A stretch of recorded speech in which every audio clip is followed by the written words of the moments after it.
But let me tell you what else I've noticed. And I'm sure all of you have noticed it too. And we have to respect it from the business aspect. And I don't know who else is speaking on this, but I got to be the one to talk about it. I'm the guy in the business. Demetrius Andrade. We've seen him fight recently one time on the undercard of a pay-per-view. And here he is on his second time broadcasting on Showtime. He's headlining the pay-per-view. If that's not good business, I don't know what is. If that's not having good representation, I don't know what is. One of my quotes is good representation is priceless. Good representation in this business is priceless. That's good business. And having good representation is the reason why we see Demetrius Andrade fight one time.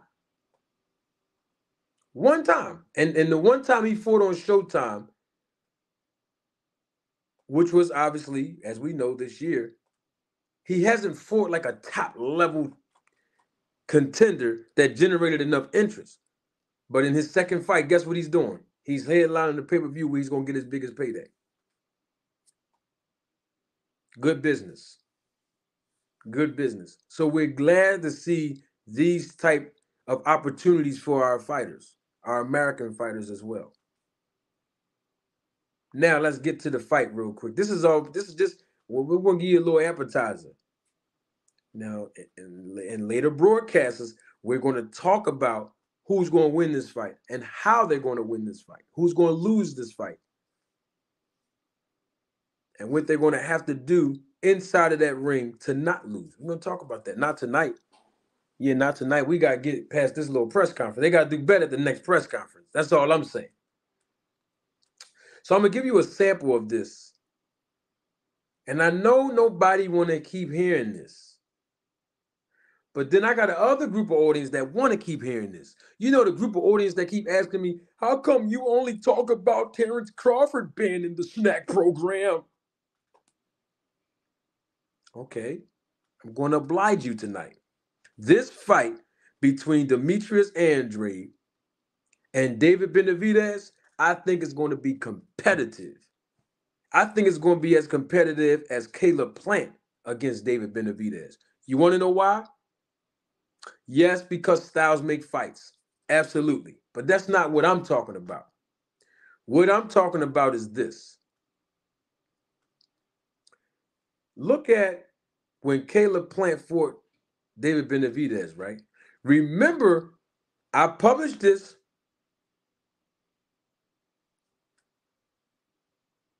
months and months ago, back in February of this year, when Victor Conte himself, y'all heard it, y'all saw me post his tweet. We talked about this now. His words, not mine. He said, boxing needs to get woke. And I'm quoting Victor Conte. Memo Heredia is in the camp of David Benavidez. That's what Victor Conte said. Beware. His words, not mine. He said, beware. Beware that Memo Heredia is in the camp of David Benavidez. That's what he said. But of course, he was insinuating, his words, not mine, that there are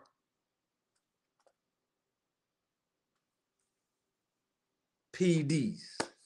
I was trying to hold it in, but I just can't. There are PEDs and substances that are strong, powerful, and undetectable. And the most stringent VADA testing won't be able to beat it.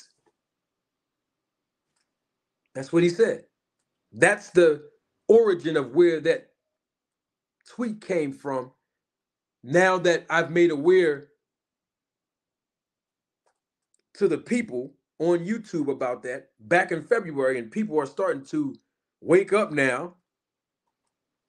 But he said that about David Benavidez in February because Caleb Plant and David Benavidez were supposed to what? Fight in March. And they did fight in March, and that was a very competitive fight. And don't forget, Caleb Plant had Victor Conte in his training camp because he's with the snack program. And you saw how competitive that fight was.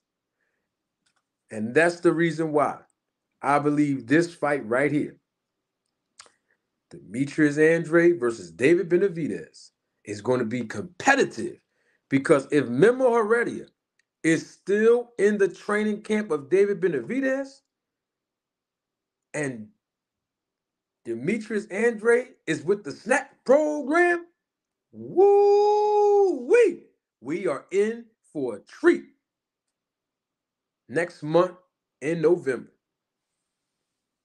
This is going to be a very, very competitive fight. And I want to say this message too. I was thinking about this a little earlier this week. The snack program works. I've already made everybody aware of this. If you didn't believe it before, you definitely believe it now. You know, they call me a trendsetter on YouTube behind this. The trailblazer of this thing here. Not only do the snack program works, but the snack program has been winning all year round. Oh, yes, the snack program has been winning all year round. Okay, you might say, how, Manager Marty? I'm so glad you asked. Let's take the fight I just mentioned, Caleb Plant versus David Benavidez. That fight was in March of earlier this year. March. Caleb Plant, snack program. Then in May, we had Devin Haney against Vasily Lomachenko. Devin Haney, snack program. July, we had Terrence Crawford versus Errol Spence Jr. Terrence Crawford, snack program.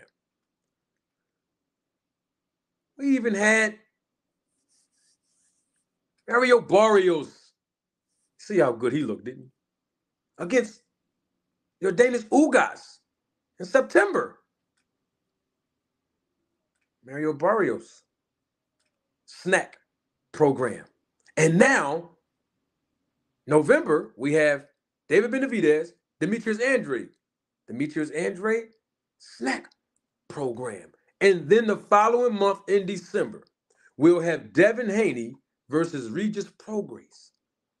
Devin Haney, snack program. You see, we got about 5 fighters and 6 fights throughout the year from March to December with the snack program. Sponsored athletes.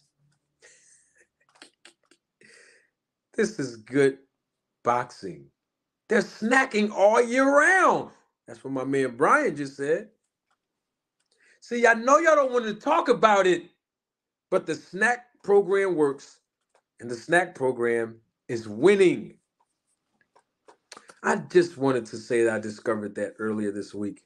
I figured I'd let you in on that because I know some of y'all might have forgot. All the snack program fighters that fought from March of this year all the way to about to fight in next, December? And then next month? Man, snack program works. Snack program's winning.